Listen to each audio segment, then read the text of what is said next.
This is good. You're a virgin! How can you go 40 years and not have sex? I just kind of stopped trying. We gotta help the man. We cannot let you go on being a virgin. You gotta highlight your attributes. The problem most men have is they don't know how to talk to women. What am I supposed to say? We've given you all the advice we have to give. Now you gotta put it in action. Party's over. Let's let the virgin get back to work. The 40-year-old virgin. Let me tell you something, ladies and gentlemen. 2 decades goes a long, long time. This movie doesn't feel like it came out 2 decades ago. This movie feel like it came out just yesterday. But it did come out 2 decades ago, and I'm curious to see, did it withstand the test of time? Ladies and gentlemen, we'll continue the 2000s decade with my pick, the 40-year-old virgin. We'll be right back.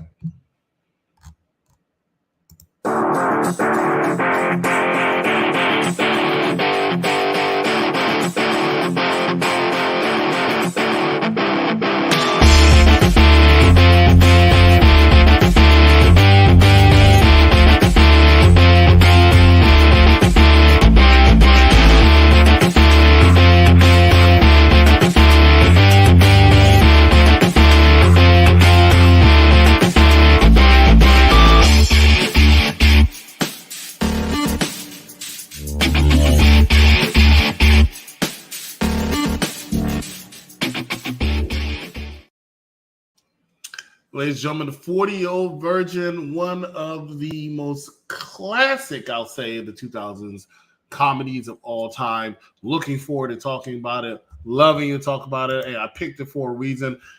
I'm going to bring in I'm going to bring in the co-host for this night, Tuesday edition, of course, on Popular View Entertainment. Let's bring in James. James, what is going on?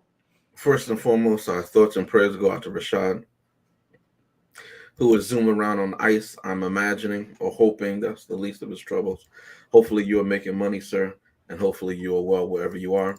Chrissy, you have failed us yet again. I will destroy you later. I don't mean in a non-work environment sense. In the literal sense. Yeah. To answer Chris's question, does it feel like it came out 2 decades ago? Does it still hold up the test of time? Yes and yes. Hold. We'll come back to that later.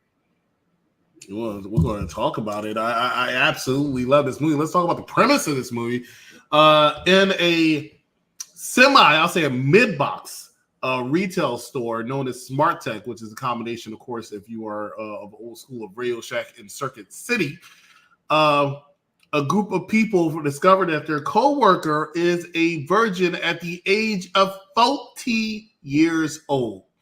Because they like the guy because he's such a nice guy, they decided to help him out to try to lose his virginity, which a lot of shenanigans, I will say, ensued immediately after, which led to some classic moments that we're going to talk about. Hey, 40-year-old virgin.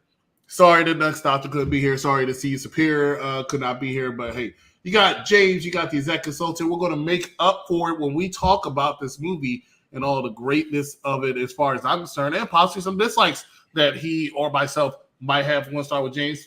James, if you want to talk about some best stuff, worst stuff, favorite scenes in this movie. Well, shout out to you for highlighting that they work at Smart Tech. I think that was the same company that Vince Vaughn's character worked at in the Animal House remake, Old School, where he's able to afford a house in California. Listen, the only reason I know that this movie was made in the early 2000s was because the camera looked like it was made with my old Razor phone, the quality of it. Shout out to that phone because I did like that phone. It looked so cool when it first came out. But other than that, I think that the comedy still works to a certain degree. And some things that I'll highlight a little bit later when we do our best of scenes, if we still have a chance to do that. Best part of this movie, though, hands down, is Steve Carell. This is when he's first dabbling into stardom as far as feature films. I believe he's still in The Office at this time in 2005. This would have been the 4th season of The Office, or in between 3rd and 4th. And he does carry this movie. I think everybody does a great job for what they're given to do. But the highlight for me is when he's, and I forget the main woman of his interest. I'm looking at the cast list now. Trish. When he and Trish are together, it's just a natural chemistry between the two of them, and he's not listening to his coworkers who seem like they're still just getting out of high school. So it's just fantastic. Oh, Chrissy has a comment. Let's put that comment up there. 2 40-year-old virgins hosting the show. Love the dedication. Just kidding. Shout out to Chrissy, who has many years of experience. Just kidding. And then Mike. You know what? It doesn't bother me. I have no problem admitting this movie hit very close to home for me because I am 40 years old. You know, I turned 40 years old last year. I turned 41 years old in a couple months, and I'm still a virgin, right? And I have no problem admitting that. I have absolutely zero shame in my game. So, see, don't worry about kidding. Don't worry about throwing my business out there. I'll throw my business out there, and I'll talk more about it once James finishes what he has to say about why I related so much to this movie. Oh, well, shout out to Chrissy for bringing out the heat from Chris. He's holding back, I can tell. But like I said, the highlight of this movie is Steve Carell, I think. And I'm glad that he continued in feature films because I think this is not his best work. But you can see the improvisation. You can see how comfortable he is on the screen. Obviously, of course, he was doing The Office and The Daily Show before that, for those who go back then. But he was really, really good in this. And I did like the chemistry between him and Trish. I thought that was very, very well done and very believable. And I actually liked when he just listened to his own instincts. He did far better than listening to the ridiculousness that his friends were telling him to do, because none of them were winners, okay? To quote Donald Trump, none of them were winning, okay? They were all bums, each and every one of them. And he was the only one, arguably, who was winning. Shout out also to his house. I don't know if this person is listening. I don't want you to take this as an insult or whatever like that. But it reminded me of somebody's home that I went to a long time ago. Chris knows who we're talking about. And they had it decorated. And despite what anybody thinks of that person, let me just say that I respect them because they were true to themselves and what they loved. They were passionate about it. And they went to work every day. They did a hell of a job. And they used their money for what they wanted to. So shout out for how his room was decorated. And shout out to you. I'm not going to mention your name because I don't want people to try and clown you because that's not my... No, nobody's going to know Keith.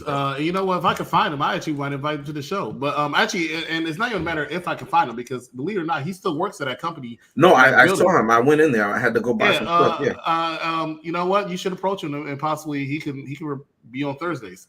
Like, he is that much of a fanboy. It sounded like you were about to say replace. Who are you talking about? Well, it'll be me because I'm on Thursdays, but I'm only going to be on Tuesdays. Okay. Yeah, I'm not replacing anybody, but except for me, it's myself because I can't do Tuesdays and Thursdays, and I already committed to Thursday. So that's a possibility. I can't believe he's still there, but that's a possibility, right? You go ahead and mix that paint. Hey, 40-year-old virgin. I remember when this movie came out. Let's be serious for a second. If I can be serious for a second, right? Mm-hmm. I remember when this movie came out. I was all a young lad in my early 20s. And my group friends, we know as the Syndicate, then and now, we're still the Syndicate. We had one person left who was still a virgin. We used to clown the hell out. We were in our early 20s. So by then, mostly everybody's had sex at that point, right? You think.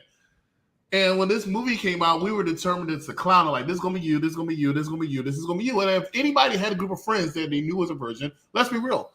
That's what they did, right? Everybody did that. And if it's you, I apologize. You know what? And I've come to realize that I respect the hell out of you because I say that because I really wish that sometimes, outside of my kids, right? Let's be real. Let's call it a buck. Shout out to Mike Knox, right?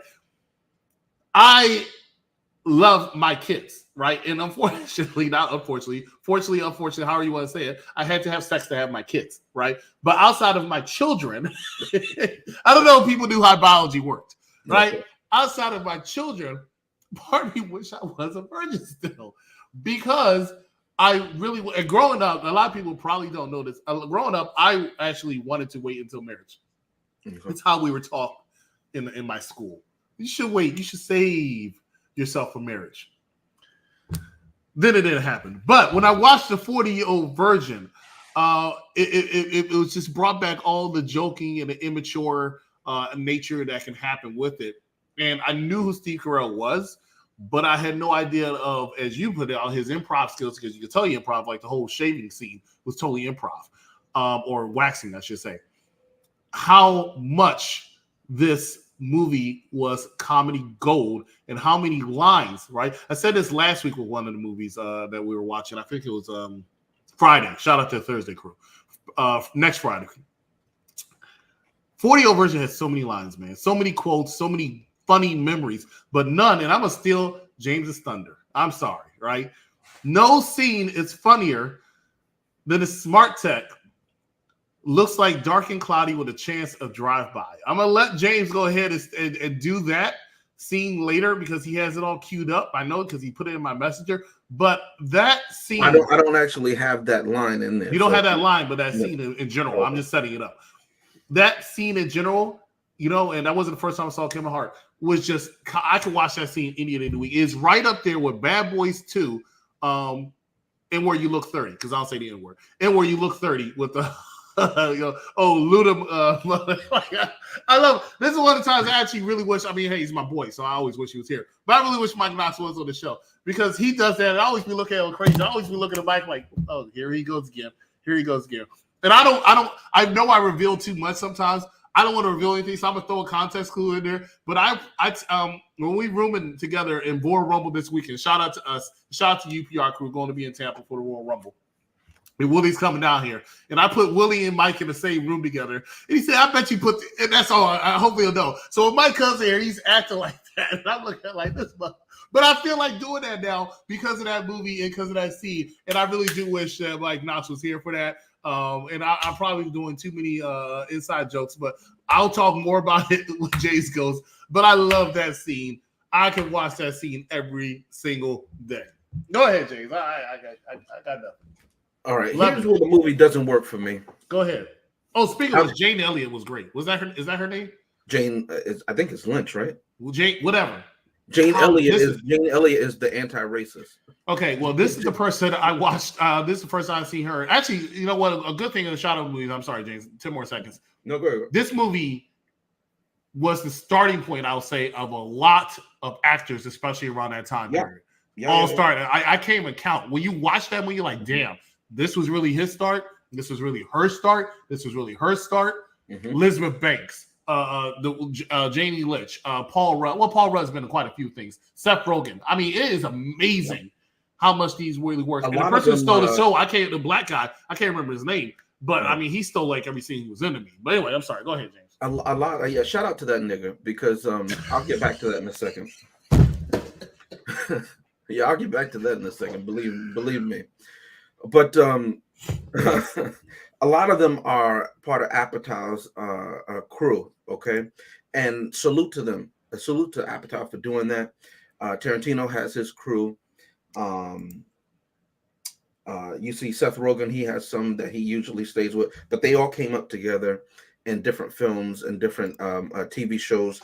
I forget that TV show that Rogen was on in the 90s, Freaks and Geeks. I forget who was behind that. But a lot of them have their start and they do stick together. And I respect people for doing so. And that kind of transitions me into what I'm going to talk about next. Now, this is the part that I love because you call me a hater. But this is not hate. This is just me analyzing the film as I see it. All right. I already mentioned the highlight. Here's the low light. Ironically, it has to do with the black man. Light and dark, white and black. You get it. Anyway. Here's where the movie ages. And here's where it stays the same. Because the same things that you saw 20 years ago, you saw in the early 90s, arguably in the late 80s, and you see it today. Okay? Whereas in the 80s and the early 90s, and even in the early 2000s, you would have somebody who looks like them make the joke. Now you might try and use somebody else or usurp it a different way or dress it up a little bit, but it's still the same BS. What am I talking about? Well, Chris mentioned earlier that I have a scene that I want to show. Now, this movie has a lot of F-bombs in it, a lot of sexual scenes in it. But the only thing that really, well, a lot of F-bombs, like you can't say that on certain platforms. A lot of scenes that you can't really show on platforms. But what you could show on YouTube, right? On a live broadcast and everything like that, without being flagged, would be a particular word. And I find it very interesting that this word, not other words, other slurs and everything for other groups and everything like this, but this one consistently. In fact, in the early 90s, it was fought for. Arguably, this is why you have the MA rating on CDs for people who still buy CDs and everything like that, okay? Other words, okay, if you remember, when Michael Jackson came out with a certain song, he was fought tooth and nail, and Warner Brothers made Jackson take it out. So if you had the original release of that song, you had the word in there, and they had a bunch of different slurs for different people groups. Nobody was singled out, right? But they changed it. But the other ones were kept in. I find that very interesting. Anyway, we have certain archetypes in this movie. Shout out to Jay, okay? Mike Knox in the comments, he called him the token. Romani Malco is the actor. Shout out to Erica Phillips, Jill, who plays his girlfriend or his wife. She plays the angry, controlling, masculine black woman. We've never seen that before in media, okay? And shout out to Mooj, who's played by Jerry Bednoff, who, I looked this up, has a sociology degree. So this man knows better. Nevertheless, here we go. Okay. Now, I couldn't play the one with Mooj. Okay. By the way, he was born in Trinidad. Remember I said they dressed it up. He was born in Trinidad, but his parents, his ancestry dates back to India, East India. Okay. I couldn't play that one because it would get flagged too much. But he says he calls himself a sand N-word, whereas Jay just calls himself an N-word. I want to highlight some other clips, though, and, well, here we go. That I can't do. Now, don't be a Negro, be my nigga. All right, help me out. Hold on. I ain't nobody's nigga. Well, I mean, you somebody's nigga wearing this nigga tie. Now you're being condescending. See, you've been warned, all right? Let's move forward amicably. Okay, well, check this out. Though. First of all, you're throwing too many big words at me. Okay, now, because I don't understand them, I'm going to take them as disrespect. Watch your mouth and help me with the sale. Okay, see, now you found yourself a nigga. You was looking for a nigga? Nigga here now, see? Okay. You want to go? There it is. Two niggas in a scene.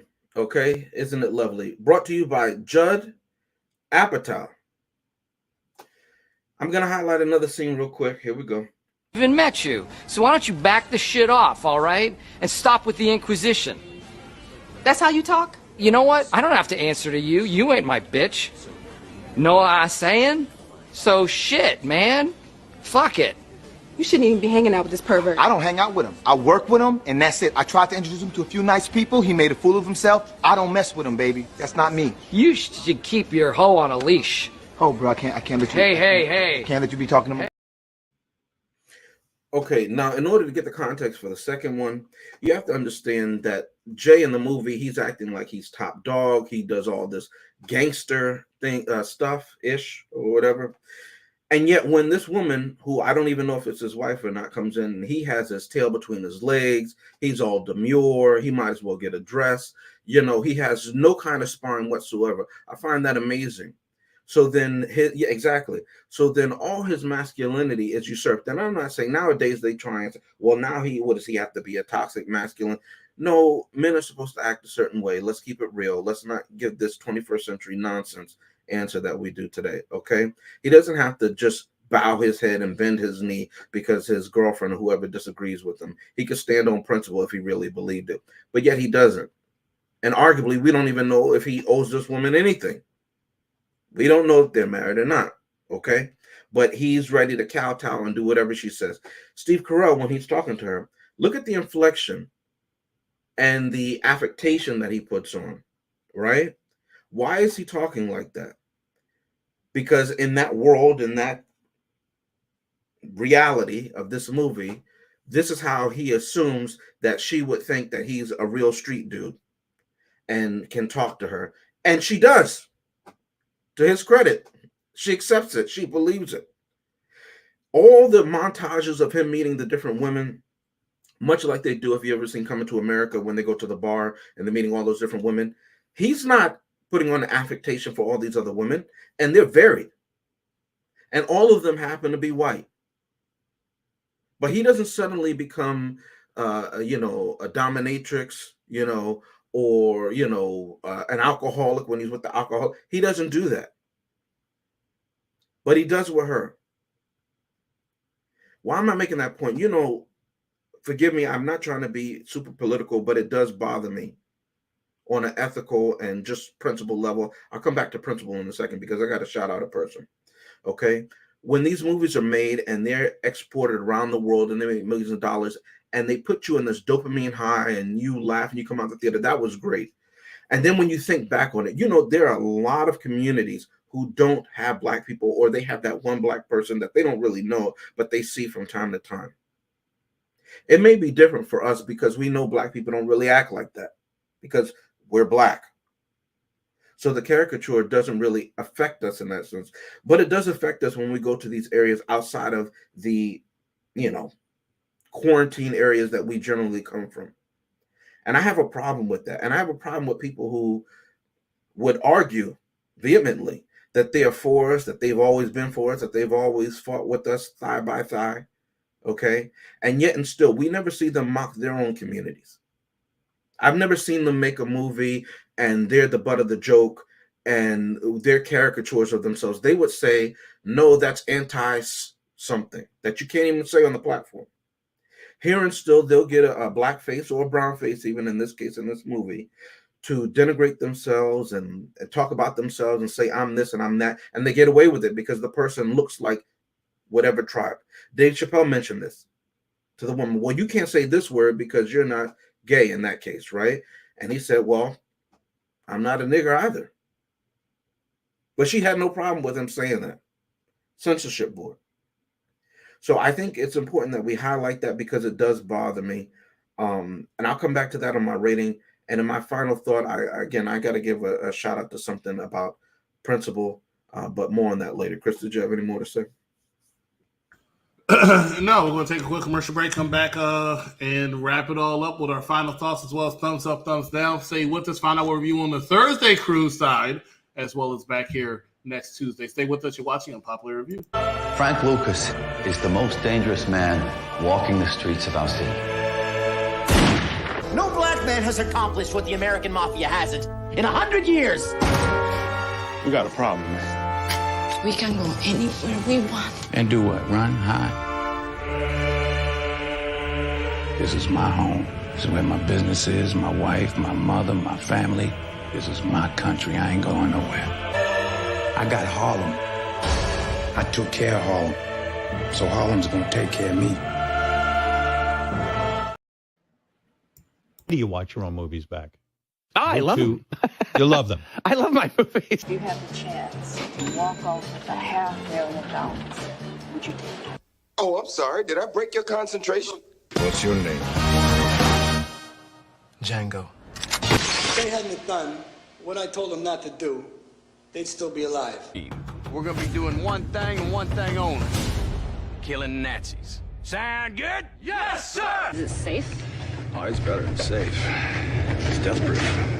Oh. We get into a fight, I accidentally kill you. I go to jail. Anybody accidentally kills anybody in a fight, they go to jail. It's called manslaughter. One of them fellas is not what he says he is. Hard part's over.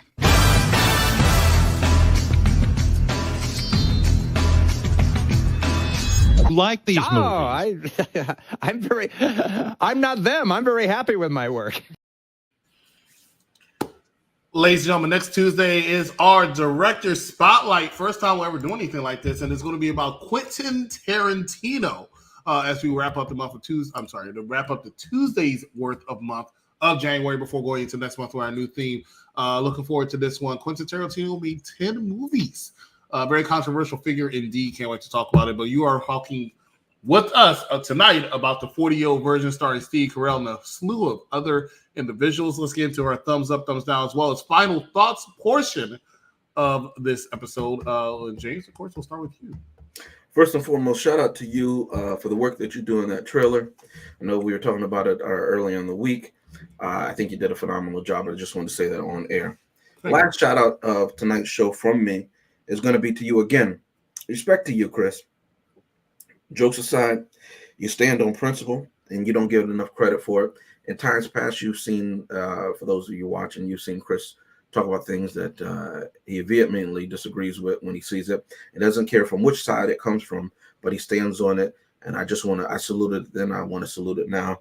And he mentioned that earlier with regards to wanting to wait till marriage and,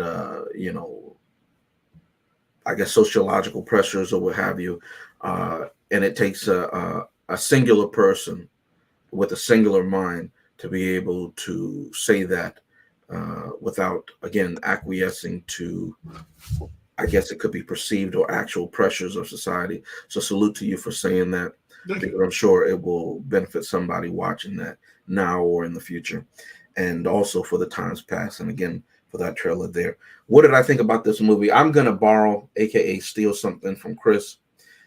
I too have a litmus test sometimes with these movies. Chris, you already know what it is.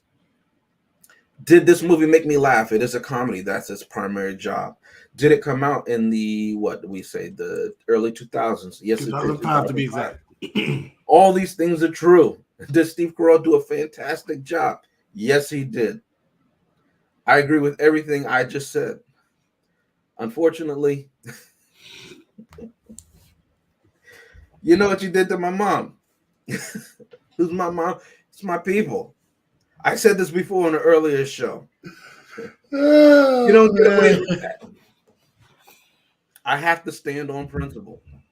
You don't get to mock me and not mock anybody else and call me an ally and all these other squishy, gushy words or whatever. No. I'm old school. Okay? Stand on principle. And so because of what you did to my mother, I'm going to push a coin through your head. And if you stop it, then you get a thumbs up. But since you ain't, it's a thumbs down from me.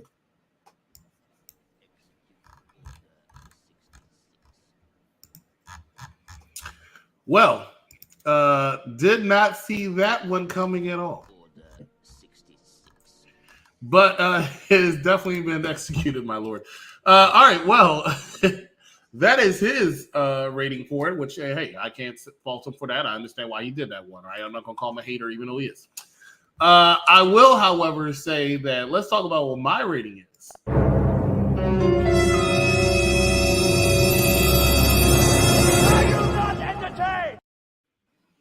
Yeah, I am, Russell. I definitely am, and I thank you for entertaining me. I was entertained in 2005 when I watched this movie, 6, 7, 8, 9, 10, 11, 12, until I haven't seen it probably in 10 years. And I will always be continuing to entertain, hopefully, God willing, 2025, 26, 27, 28, 29, 30, and far beyond.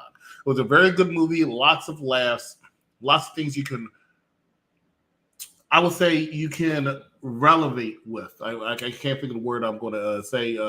Shout out to Vic. He was here. I love Vic because he always says some of the same phrases.